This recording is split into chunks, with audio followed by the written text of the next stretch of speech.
குன்னூரில் உள்ள புனித மான்ஃபோர்ட் பள்ளியின் 30வது ஆண்டு விழா மிகவும் விமர்சையாக நடைபெற்றது. நீலகிரி மாவட்டம் குன்னூர் சிம்ஸ் பார்க் அருகே உள்ள புனித மான்ஃபோர்ட் பள்ளியின் 30வது ஆண்டு விழா பள்ளி அரங்கில் நடைபெற்றது.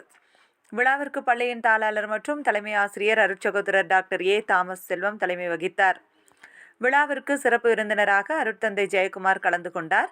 அவருடன் அருட்சகோதரர் அகஸ்டின் மற்றும் ஷோபாஸ் ஆகியோர் கலந்து கொண்டு பேசினார்கள். LKG முதல் 3ஆம் வகுப்பு வரை குழந்தைகள் நடனமாடி பெற்றோரை மகிழ்வித்தனர்.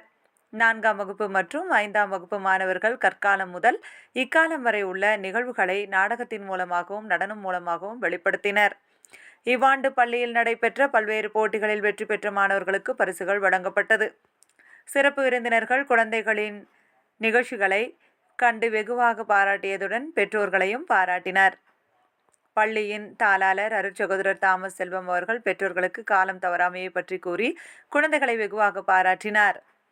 பள்ளி பாடலுடன் பள்ளி ஆண்டு விழா நிறைவு பெற்றது. நிகழ்ச்சிக்கான ஏற்பாடுகளை பள்ளியின் பொறுப்பாளர் திரேசா மற்றும் பள்ளி தலைமை ஆசிரியர் விமலா ஆகியோர் செய்திருந்தனர்.